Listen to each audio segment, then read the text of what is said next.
안녕하세요. 지혜를 전달하는 위즈덤 드로잉입니다. 여러분 반갑습니다. 이번 영상의 주제는 우울함에 관해 이야기해 보려고 합니다. 여러분들은 어떠신가요?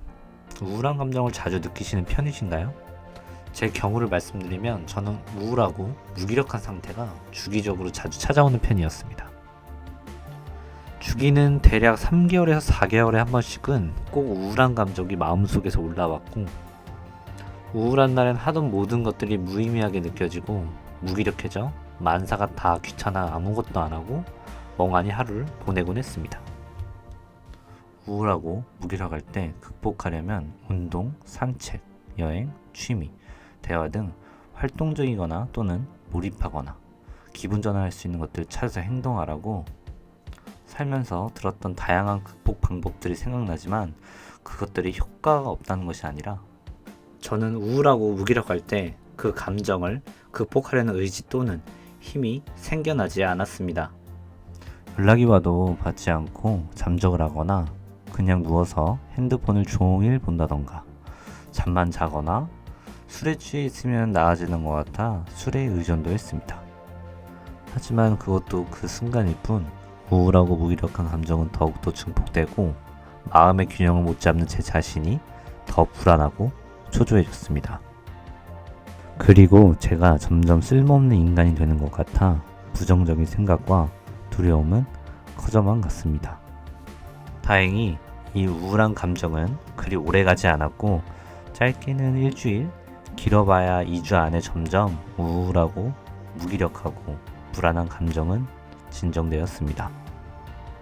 하지만 회복되고 나아지는 것이 아닌 주기적으로 우울한 감정은 다시 나타나 같은 패턴을 보이며 반복되었고, 그때는 몰랐지만 지금 생각해보면 그 우울하고 무기력할 때 부정적인 생각들이 무의식 중에 쌓이고 쌓여서 저도 모르게 매사 부정적이고 점점 제 자존감과 자신감이 낮아지고, 그것을 남들에게 들키고 싶지 않아서 상대방에게 좋아 보이는 행동과 모습으로 꽤 그럴싸한 가면을 쓰고 내 진짜 모습이 들키지 않을까 항상 초조해하고 애를 쓰며 살았습니다. 그렇게 주기적으로 무기력하고 우울해진 어느 날 문득 궁금해졌습니다. 나는 왜 이런 악순환이 반복되는지, 나만 그런 것인지 아니면 모든 사람들이 다 그런 것인지, 원인과 이유가 있을지, 나 스스로 해결할 방법은 없는지에 대해 알고 싶었고, 우울하고 무기력 그리고 불안함에서 벗어나 평온하고 싶다는 마음에 관련 책과 강의를 찾아보고 배운 내용을 제 자신에게 적용해보면서 제가 효과를 본 무기력과 우울감, 불안함을 이겨내기 위한 방법 3가지를 소개해보려고 합니다. 첫 번째, 자신의 내면 아이의 알아차리기입니다.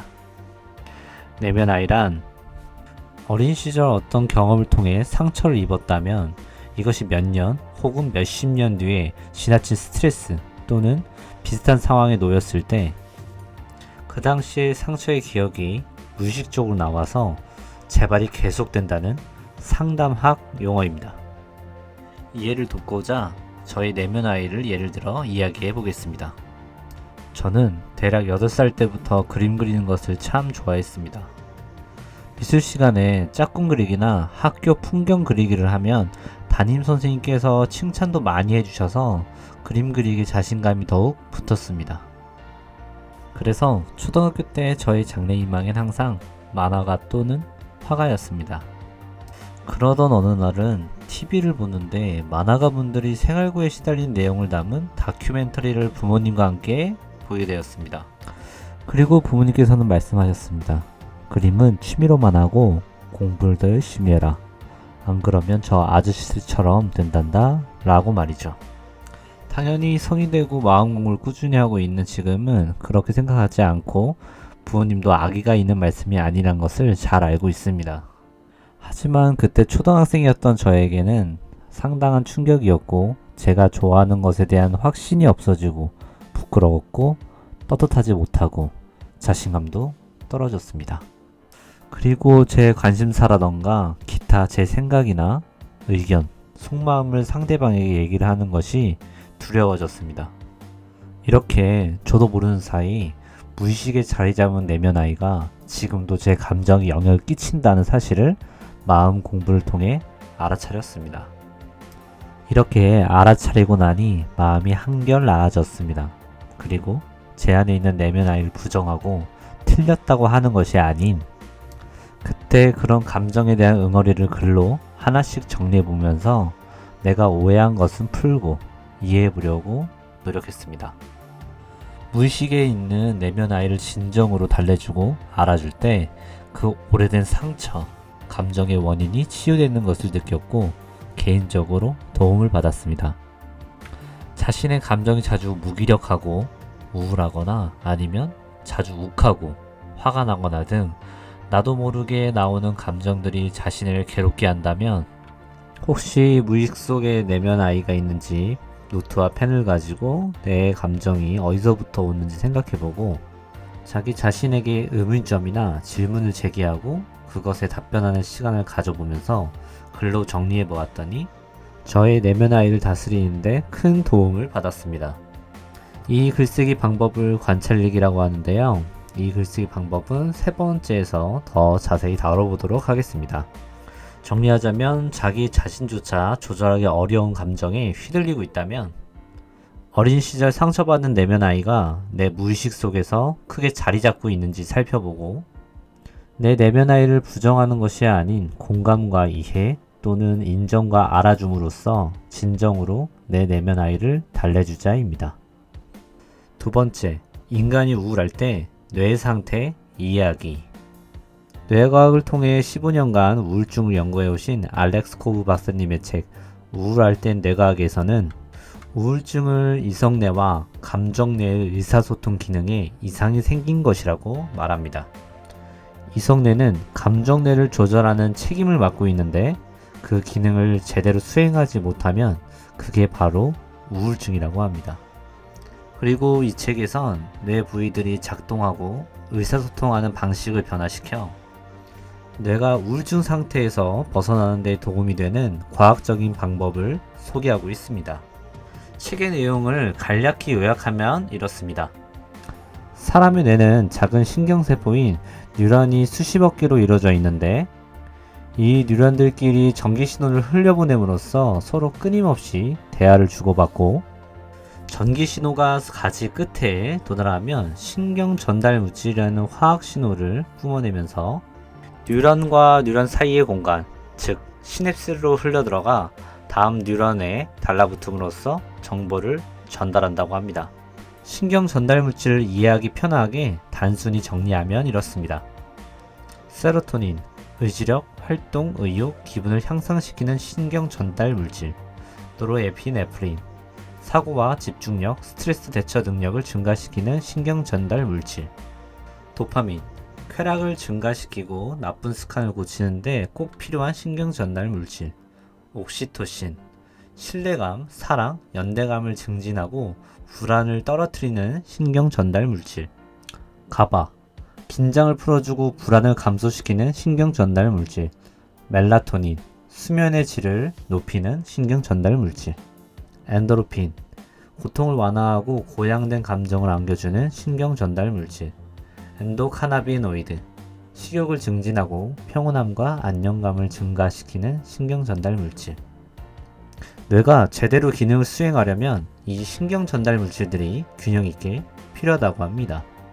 신경 전달 물질들의 수치를 높여주는 것만으로도 우울증을 완벽히 해결할 수는 없지만 해결책의 일부분이라고 이 책에서는 말합니다. 책에서 말하는 뇌가 우울증 상태일 때 도움이 되는 여러 행동 중 개인적으로 효과가 좋았던 방법을 6가지 정리해봤습니다. 첫 번째, 나가서 햇볕 쬐기.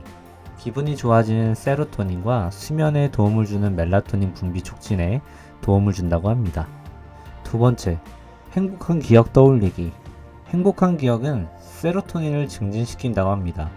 일기장에 써도 좋고 자기 전에 떠올려도 좋은 방법이라고 합니다. 세 번째, 일단 뭐라도 계획하고 결정하기. 모든 게 불확실하면 감정 내에서 반응성이 커지고 불안과 걱정을 촉발시킨다고 합니다. 네 번째, 통제할 수 있는 일에 집중하기. 예측할 수 없는 것에 미련을 버리고 통제할 수 있는 것에 몰입하면 상황을 장악하고 있다고 느끼면서 불안과 걱정, 심지어 통증까지 감소한다고 합니다. 5번째, 마음 챙김 명상. 감정적으로 반응하지 않고 단지 그 상황을 알아차리기만 하는 것. 감정 자체를 통제하지는 못하지만 자신의 반응들을 인식하면 이성뇌가 활성화되어 감정뇌를 다시 진정시킬 수 있다고 합니다. 6번째, 운동하기. 운동은 노르에피네프린과 도파민 분비를 촉진한다고 합니다. 저의 경우 위의 6가지를 통해 감정을 관리해보니 정말 효과가 좋았습니다. 욱하고 부정적이고 우울하고 불안한 감정들이 말끔히 사라지는 것은 아니지만 그런 감정들이 올라올 때 감정에 내가 휘말리는 것이 아닌 이성이 내 상태를 알아차릴 수 있는 나도 모르게 올라오는 감정을 조금이나마 통제할 수 있는 힘이 생겼습니다. 이 방법 외에 더 유익하고 많은 내용이 담겨 있으니 알렉스 코브 박사님의 책 우울할 땐 뇌과학 꼭 한번 읽어보시길 추천합니다. 정리하면 너무 감정적으로 휘둘리지만 말고 이성적이고 객관적으로 우울증을 과학적인 시각에서 관찰하고 이해해보며 실질적으로 우울증에 도움이 되는 것들을 실천해보자입니다. 3번째, 관찰 일기 써보기. 나에게 스스로 질문을 던지고 답변하며 자아를 성장시키는 관찰 일기로 끊임없이 자신을 관찰하자입니다. 관찰 일기란 말 그대로 자기 자신을 관찰 또는 나 자신과 대화를 해보는 방식의 글쓰기입니다. 문득 느끼는 생각이나 호기심 또는 내가 느끼는 감정들, 주관적 또는 객관적으로 깨달은 것들을 적어보는 글쓰기인데요. 관찰 일기를 알게 된 건 자아실현 코치 알렉스 룽그님의 유튜브를 통해 처음 접하게 되었고, 꾸준히 글을 써보면서 얻은 큰 장점은 내가 나에게 보지 못하고 생각하지 못한 부분들을 많이 발견한 것과 나 자신만의 방향과 목적 또는 무엇을 추구하고 나는 어떤 사람인지가 점점 명확해진다는 것입니다. 나 자신이 명확해질수록 주변 것들과 비교해서 무엇이 좋고 나쁜지, 무엇이 맞고 틀린지에 대한 불안함을 느끼지 않아도 되는 평온한 마음을 갖게 되었습니다. 이해를 돕고자 제 관찰 일기 중 일부분을 예시로 글쓰기 방법을 설명해 보겠습니다. 먼저 그때의 감정이나 상태 또는 호기심, 질문 등을 적습니다. 불안하고 자존감이 낮아지고 우울한 증상 때문에 누구와도 상대하기 싫다. 그리고 이 감정이나 호기심이 왜 일어나는지 답변해 보는 겁니다. 답변 하나. 지금 자존감이 낮은 이유는 너무 완벽함에 집착해 시작도 못하고 실패 또는 내가 못나 보일까봐 망설이고 결국 아무것도 하지 않으면서 마음만 불안하고 내가 추구하는 이성과 나를 비교하기 때문이다. 내가 할 수 있는 것에 몰입하고 집중해야 한다. 벌어지지 않은 일들에 미리 걱정하고 흔들리지 말고 그것들을 나답게 풀어나가는데 더 집중해야 한다. 이렇게 내 감정이나 질문을 작성하고 그 뒤에 왜 그렇게 생각하는지 고민해보고 나 자신과 소통하는 글쓰기라고 생각하시면 이해가 좀 편하실 겁니다. 내 머릿속의 생각을 그냥 흘려보내지 말고 기록해보고 그것들을 다시 읽음으로써 내가 다시 반복되는 감정이 나타날 때 그 글귀를 읽고 다시 마음을 다잡는 것이 마음을 추스리고 감정을 다스리는데 저에게 큰 도움을 주고 있어 소개드려 봅니다. 라이프 코치 알렉스 룽그님이 운영하시는 하이어 셀프 사이트에 100일간 나를 만나기 관찰 일기 쓰는 법이라는 전자책으로 관찰 일기 사용법에 대해 자세히 나와 있으니 관심 있거나 실천해보고 싶은 분들은 한번 방문해 보시는 것을 추천드립니다. 정리하면 관찰 일기를 통해 내 감정이나 생각의 목소리를 귀 기울여 글로 생각과 감정을 정리하는 습관을 가져보고 같은 부정적인 감정이 올라올 때 내가 정리한 글을 보고 다시 마음을 다스려보자입니다. 우리는 우리도 모르게 일어나는 기분과 감정들을 마음대로 조절하기 힘듭니다. 하지만 부정적인 기분과 감정을 통제할 수 있는 이성이 우리에겐 존재하는 것 또한 기정사실입니다. 그러면 우리는 내가 통제할 수 없는 것들 때문에 나쁜 감정에 휘둘려 나를 갉아먹는 행동보다는 객관적인 사고와 과학적인 사실들을 바탕으로 우리가 할 수 있는 것들에 몰입하는 것이 현명하다고 생각합니다. 우울증에 걸리기 쉬운 사람은 대체로 성격이 꼼꼼하고 성실한 유형이라고 합니다. 제대로 해내야 한다는 강박 또는 남들과 자신을 비교하며 자신을 몰아붙이고 완벽하고자 하는 선한 마음이 오히려 완벽하지 못하면 어떡하지 라는 불안과 걱정으로 실천을 망설이며 끝없이 비교 대상을 만들어 나의 자존감을 낮추고 자기를 혐오하게 만들어 우울증으로 가게 되는 저의 우울증 패턴. 그 외에 다양한 원인들로 인해 우울한 감정을 느끼고 계신 분들에게 부디 지금 느끼는 우울한 기분과 감정을 잘 이겨내고 극복하시길 소망하면서 제가 하는 말이 무조건 옳고 이게 정답 또는 진리다 라는 뜻은 절대 아니며 그저 저와 같은 고민을 하는 분들에게 조금이나마 도움이 되고 위로가 되고 힘이 되셨으면 하는 마음입니다. 삶을 좀 더 지혜롭고 현명하게 살아가길 소망하면서 위스덤 드로잉 이번 영상은 여기서 마치겠습니다. 긴 영상 시청해주셔서 감사드리고 도움이나 힘이 되셨다면 번거로우시겠지만 구독과 좋아요 부탁드릴게요. 영상 제작에 큰 힘이 됩니다. 감사합니다.